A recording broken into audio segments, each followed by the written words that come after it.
Alhamdulillahi Rabbil Alamin. Wassalatu wassalamu ala asyrafil anbiya'i wal mursalin wa ala alihi wa sahbihi ajma'in. Subhanaka la ilma lana illa ma 'allamtana innaka antal alimul hakim. La hawla wa la quwwata illa billahil aliyyil azim. Rabbi shrah li sadri wa yassir li amri wahlul 'uqdatam min lisani yafqahu qawli. Allahumma iftah 'alaina bi futuhil 'arifin bik. اللهم اجعلنا من الذين يستمعون القول فيتبعون أحسنه. اللهم علمنا بما جهلنا وانفعنا بما علمتنا وزدنا علما نافعا يا رب العالمين. قال الشيخ المصنف رحمه الله تعالى ونفعنا به وبعلومه في الدارين. Kitab matan ni kita di muka surat 30. Kata musannif rahimahullah taala, far'un, sah seseorang ia istisna jika ia tolak atau ikrar atau lainnya, maka iaitu. Hadirin sekalian, pertama sekali syukur terima kasih kita ke Allah Ta'ala. Kesyukuran kita nikmat hidup masih Allah Ta'ala beri. Perbuatan mensyukuri nikmat hidup ni adalah sebahagian daripada ajaran Nabi SAW. Kita diajar mensyukuri nikmat hidup dengan Rasulullah mengajar kita membaca doa alhamdulillahillazi ahyana ba'dama amatana wa ilaihin nusyur.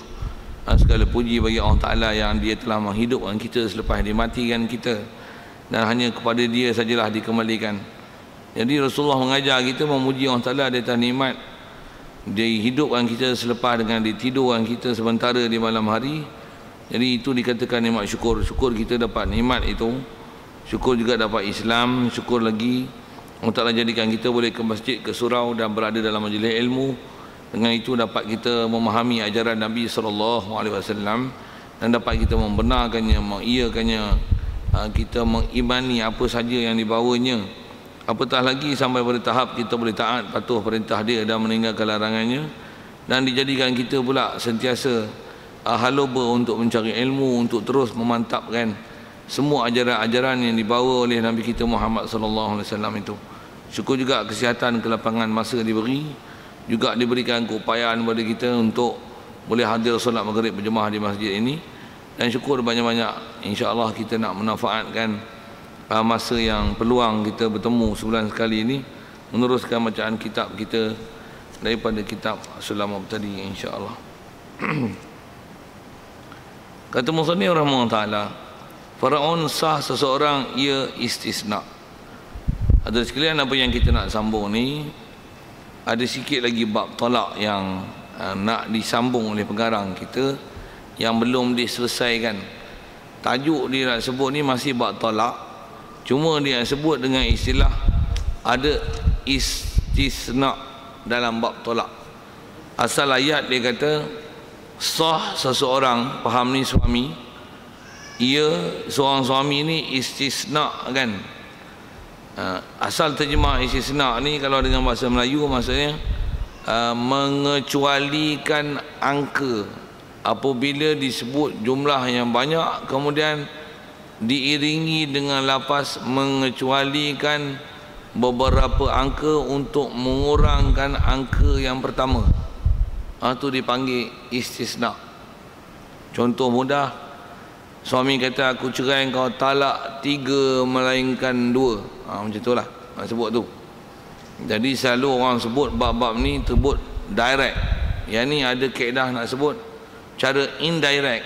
Dan indirect ni menggunakan kaedah istisna.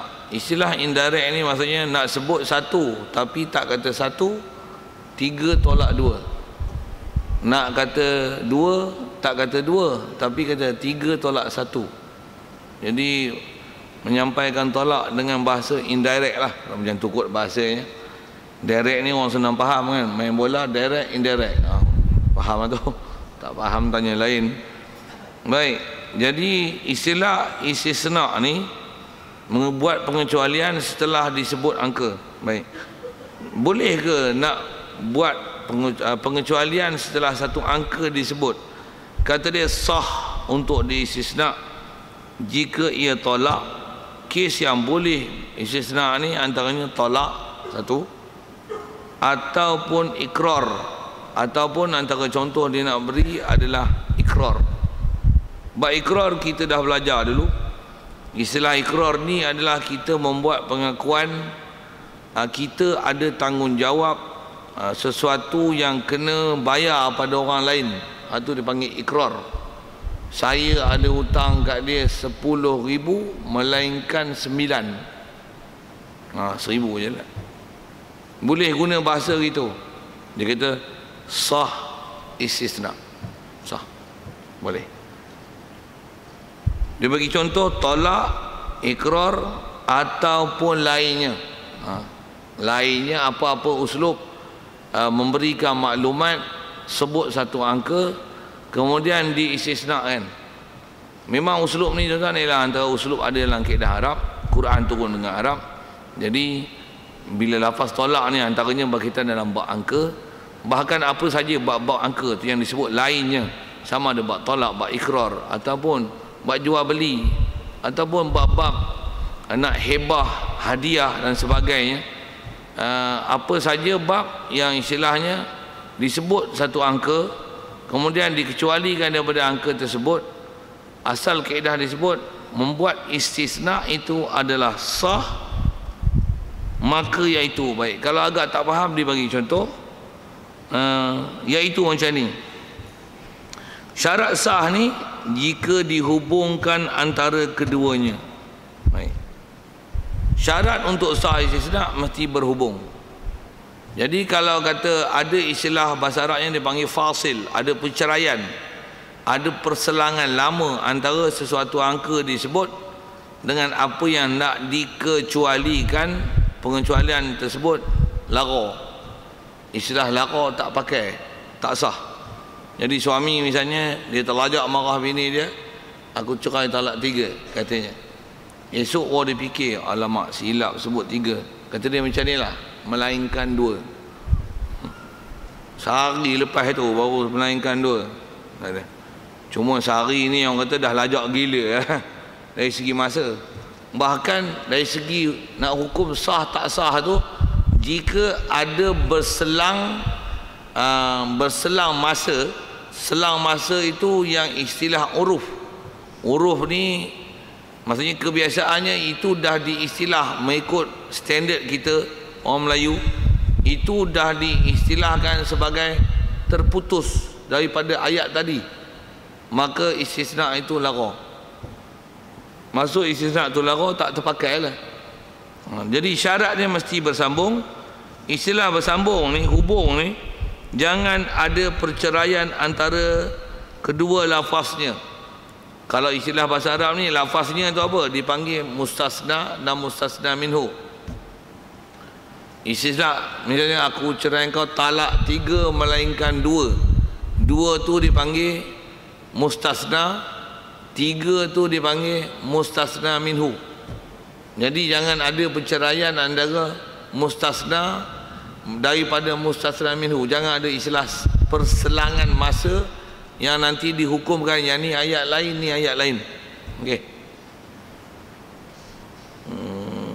Senangnya tu nak faham maksudnya, tak susah mana. Cuma kod istilah mustasna, istisna, mustasna minhu. Kalau kita tak biasa ngaji Arab, dia susah lah sikit. Tapi itulah dia nak fahamkan kita. Cuma dah sebut dengan istilah syarak. Syarak datang dengan Quran, dengan hadis Nabi. Quran Arab, hadis Nabi Arab. Jadi istilahnya Arab lah tuan-tuan. Tuan-tuan nak bahasa Inggeris, saya tak ngaji bahasa Inggeris sampai tahap tu. Jadi sorry lah, I cannot give you in English language. Istisna bahasa Inggeris panggil apa? Tanya orang pandai bahasa Inggeris sikit. Ada kot tak boleh bantu kot. Ada tak boleh ayat? Tak ada, diam je lah. Kot nak guna bahasa Inggeris tu sikit kan. Bahasa kita macam ni lah pengecualian tu. Contoh misalnya katalah nak buat buyback, nak bagi gempak sikit rakyat Malaysia, kita akan beri rakyat yang pendapatan 3,000 ke bawah bantuan BRIM dalam setahun 10,000 melainkan 9,500. Oh, mula-mula ya Allah. Uslub gempak. Boleh. Tuan-tuan jadi Perdana Menteri esok, gunakanlah uslub tu. Orang tepuk tangan siap. Tuan-tuan tak habis cakap lagi. Itu uslub gempak. Masuk surat khabar pun berapa? Beri berapa setahun? 10,000 goyang kaki kita. Tak payah kerja kata. Apa cerita ni? Cerita uslub istisna kan. Itu je. Tapi rasanya bajet tak biasa lagi dengar gitu kan. Nanti kok ada tuan-tuan jadi Perdana Menteri ke apa, koklah guna bahasa bajet tu sikit, usik-usik bab tu. Baik. Jadi syarat masih hubung, jangan ada perceraian. Seperti katanya, ni contoh talak dia beri, aku tolak akan dikau 3 melainkan 2. Siap. 3 melainkan 2 seolah-olah istilahnya 3 tolak 2 lah. 3 melainkan 2, 3 tolak 2. Apa maksudnya? 1 lah tu. Maka jatuh 1 tolak. Atau kata dia macam ni, aku tolak 3 melainkan 1, maka jatuh 2. Dan lagi syarat istisna ni, jangan menghabiskan mustasna minhu oleh mustasna bih. Tu. Yang ni guna istilah Arab sikit. Apa benda jangan menghabisi ni? Jangan pengecualian itu sama banyak dengan lafaz disebut pertama. Cerai kau talak 3 melainkan 3. Berapa jatuh? Dia tak jadi kosong. 3 tu lara. Ni ayat bodoh. Dah 3 melainkan 3, tak jadi 3 belakang tu. Dia jadi had depan. Dan ni uslub, itulah bahasa mudah saya sebut uslub bodoh. Dah 3 melainkan 3 kosong, tak bagi apa-apa. Dia mana boleh itu? Sedangkan nak disebut tolak, mana ada talak kosong? Talak mesti ada angka. Jadi 3 tolak 3 memang kosong, tapi mana ada tolak kosong? Talak kosong tak jadi. Butuh apa? Dia istilahnya bila angka tu menghabisi, dia akan jadi lara yang mustasna, maka yang sabit talak adalah mustasna minhu. Apa maksudnya? 3 tolak 3. Berapa? 3 melainkan 3. 3 melainkan 3. 3.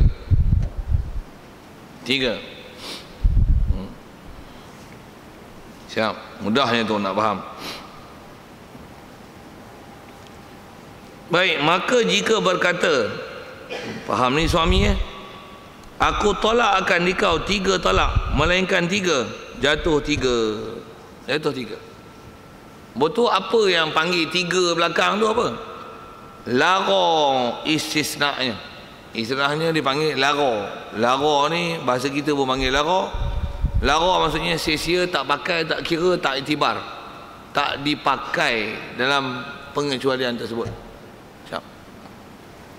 Ilmu ni nak buat apa kan, belajar macam ni? Ilmu ni antaranya dipakai ketika terlajak.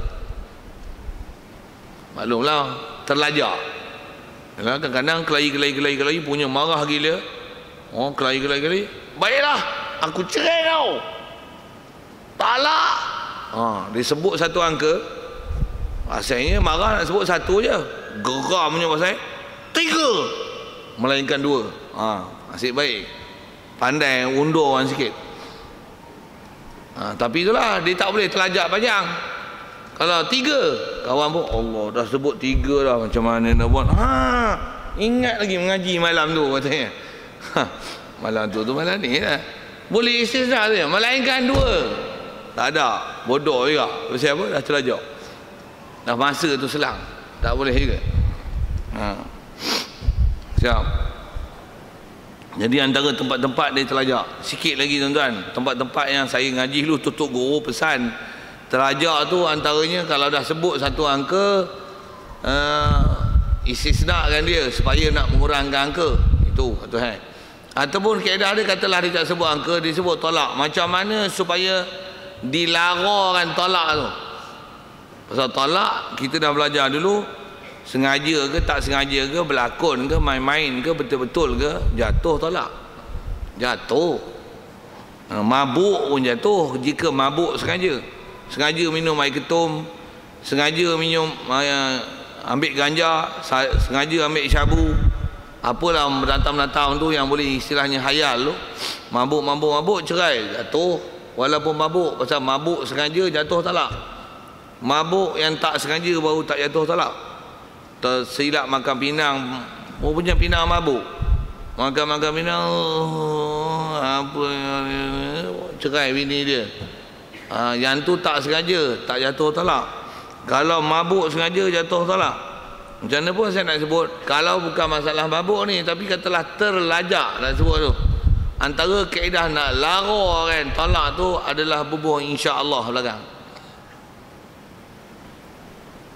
Ni pun panduan saya ngaji Tok Guru ajar supaya maklum kadang-kadang benda ni jadi Kelai marah dia, marah bini dia. Kalau gitu aku cerai engkau lah. Insya-Allah. Tu pun syarat tak boleh selang tak. Tapi insya-Allah apa belakang? Aku cerai engkau insya-Allah. Jatuh tak? Jatuh tak? Jatuh tak?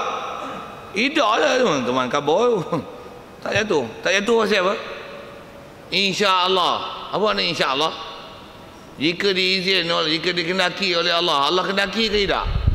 Mana nak tahu kendaki Allah kan ni? Tu nak tengok siapa? Tengok engkau lah. Kau memang nak pergi jatuh ke tak pergi jatuh? Memang nak pergi jatuh. Tapi sebut insyaAllah jika diizin Allah Ta'ala. Jadi ada pilihan tu, nak bagi jatuh tak bagi jatuh. Tapi kalau ikut faham dengan kaedah pengistisnaan tu, insya-Allah tak itu. Tak. 3 sekali pun. Cerai talak 3 insya-Allah. Bila insya-Allah tu akan datanglah. Bukan ni. Kita selalu kena buat akan datang insya-Allah kan. Memang sekelas nak main setiap bulan setiap hari main masjid insya-Allah. Insya-Allah tu tak lari lah tu. Selalunya kan kita guna bahasa insya-Allah gitu. Jadi insya-Allah apa? Nak buat benda akan datang. Jadi aku cerai kau talak 3 insya-Allah. Tak itu. Walaupun sengaja cakap tak jatuh pasal apa? Insya-Allah tu membatalkan dia. Istilahnya melarakan dia. Tapi istilahnya juga mesti jangan penceraian yang lama. Kalau esoknya insya-Allah tak jadi jatuh tu. Yang tu kes-kes terlajak. Satu tuan-tuan kalau dah biasa kan sebut insya-Allah dalam percakapan harian, bagus tu. Kadang-kadang ada tempat-tempat jadi terlajak tu, buh insya-Allah tu dia boleh menidakkan dosa. Itu je. Kalau nisbah talak, dia menidakkan jatuh talak.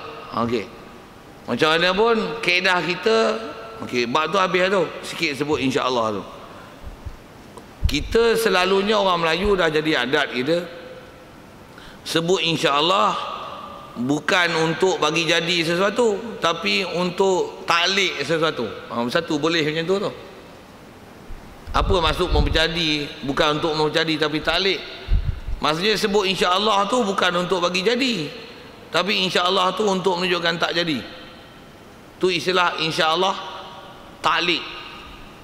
Itu memang amalan kita satu, dan biasanya itu amalan, jangan kata orang Melayu, itulah amalan orang Arab sama. Sepatutnya dengan kaedah syarak kita sebut insya-Allah bukan untuk taklik, tapi insya-Allah untuk tahqiq. Tu istilah sikit. Macam mana pun bab tolak saya dah selesai tu, saya nak masuk bab insya-Allah tu sikit. Kita diajar sebut insya-Allah ni benda yang memang kita nak buat. Tutup insya-Allah. Itu kaedah syarak. Maksudnya apa? Kita mesti sembahyang 5 waktu insya-Allah. Apa maksudnya? Tak tinggal sembahyang 5 waktu. Kita mesti berjemaah di masjid insya-Allah. Apa maksudnya?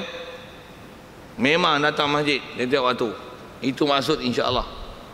Saya sedekah setiap hari mesti pagi-pagi je RM10 untuk bagi miskin insya-Allah. Apa maksudnya? Memang buat tu. Bukan insya-Allah ni pergi masjid esok ya, malam ni ada kuliah tau, pergi tau insya-Allah. Tak pergi tu. Itu insya-Allah ta'liq. Kita tak, kalau asal ajaran syarak kita tak diajar menyebut sesuatu yang kita tak nak buat dengan insya-Allah. Nah, insya-Allah tu bukan ayat pemanis mulut, tapi dia ada ayat pentahqiq untuk buat sesuatu. Itu asal ajaran syarak. Rasulullah ditegur akhlak tentang menyebut sesuatu supaya jangan yakin nak buat sesuatu, melainkan suruh tutup dia dengan insya-Allah. Surah Kahfi sebut wala taqulanna li syai'in inni fa'ilu dzalika ghada illa an yasha Allah. Jangan kamu kata saya nak buat perkara ni esok, I want to do this thing tomorrow. Inni fa'ilun dzalika ghada, I want to do this thing tomorrow. No, don't say like that. Except you must kaitkan dia illa an yasha Allah, melainkan kamu kena kata insya Allah. Itu kaedah kita. Syarak ajar kita insya Allah untuk tahqiq bukan ta'liq. Itu sikit ke insya Allah. Balik pada asal bicara kita, macam mana pun kalau terlajak, antara kaedah untuk melarakan tolak itu adalah insya Allah di belakang. Insya Allah ke belakang. Baik. Itu kaedah nak bagi lara. Macam mana pun, adakah bila sebut insya Allah tu semua benda jadi lara? Sikit ayat tu. Adakah macam tu? Maksud sebut bekah? Tidak. Kalau memang kita maksud untuk jadikan lara jadi istisna, istisna lah. Kerana kita diajar menyebut insya Allah, kalau tak atas nama tahqiq pun dia suruh sertakan setiap apa benda kita sebut untuk buat akan datang, tutup dia dengan insya Allah atas jalan tabarruk. Apa tabarruk? Mengambil berkat kalimah insya Allah. Pasal kita memang diajar untuk mengakhiri percakapan kita, khasnya benda yang kita nak buat akan datang, tutup dia dengan insya Allah. Kalau kita belajar hadis Bukhari, Imam Bukhari ada menyebut hadis bab insya Allah ni, dalam hadis bab ni dia sebut satu hadis kisah Nabi Sulaiman alaihissalam. Kisah Nabi Sulaiman tahu ni, dia ada isteri 90, dia ada isteri 100 orang pada masa tu. Dalam perkataan dia kata la ujami'uhunna, aku nak jima' malam ni semua sekali. Tuan, isteri dia jima' semalam 100 orang. Nabi apa? Nabi Sulaiman. Tuan tengok dalam ni adalah hadis Bukhari. Memang Allah Ta'ala beri keupayaan Nabi dan Rasul, kekuatan dia makan macam manusia kita. Kalau arwah tunggu dulu saya ngaji dengan patih dia, dia kata kita ni seorang pun sampai kecerah batuk. Tak faham sudah saya sebut apa tu. Nabi Sulaiman semalam 100 orang. Dan dia kata dia niatkan 100 orang isteri dia pakai ni kata dia, aku nak mohon pada Allah Ta'ala semua isteri dia ni mengandung, semua hamil, dan semuanya lelaki, dan semuanya jadi mujahidin fisabilillah.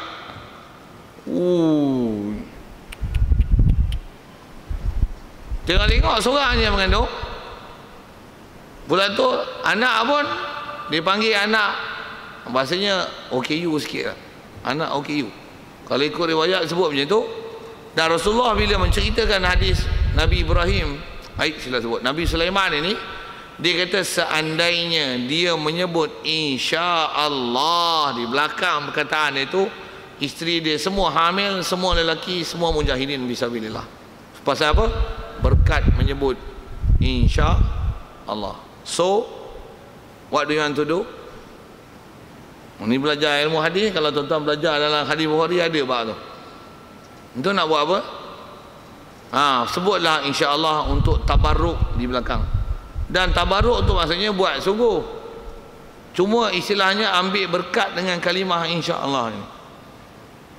Satu, kita diajar dalam syarak untuk menyungguh buat sesuatu, dan supaya apa harapan kita tu jadi. Itu insya Allah. Bukan insya Allah untuk pemanis mulut, nanti kata tanda orang kata apa pula, bubuh insya Allah. Insya Allah, insya Allah tu bukan nak bagi jadi, bukan nak ambil berkat dengan kalimah tu, tapi nak pemanis mulut supaya orang tak kecil hati. Pergi kenduri aku ya, insya Allah. Kalau Melayu ni selalunya insya Allah ni tak pergi lah tu. Sikit kebab itu. Macam mana pun saya nak sebut tahu mana, adakah semua perkara bila tutup dengan insya Allah jadi lara? Tidak. Pasal kita diajar menyebut insya Allah untuk tabarruk. Itu istilahnya. Macam mana pun dengan saya sebut tadi, saya ngaji pun untuk guru syarahnya tu, kalau kita buka kitab pun ulama kita mensyarahkan itu, antara perkara yang boleh dijadikan untuk istilahnya melarakan benda yang dah terlajak disebut, dengan lepas tu kalau ikut dia akan jadi istilahnya nuful, lulus. Jadi kalau jatuh talak betul tu. supaya tak jatuh tolak, tutup dia insya-Allah. Aku cerai kau talak 3 insya-Allah. Tak jatuh. Insya-Allah tu mentak jatuhkan dia. Siap. Jadi masih bab insya-Allah tu istilahnya dipanggil istisna. Cuma yang tu bukan istisna dengan angka. Istisna dengan masyiatillah. Insya-Allah jika menghendaki Allah Taala. Dia bukan istisna dengan angka.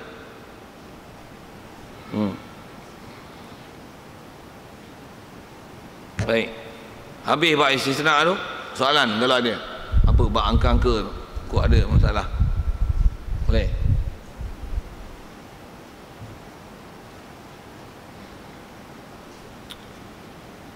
Baik, kalau tak ada soal, sikit soalan macam ni. Kalau ada angka, bukan soalan lah, nak ambil kaedah. Kalau ada seorang suami disebut angka lebih pada 3, kaedah asal dia akan jatuh 3 je lah, pasal angka maksima talak 3. Mana ada talak lebih pada 3? Dia marah dengan bini dia, gila punya, kata dia apa? Aku cerai kau, talak 1000. Sebelion katanya.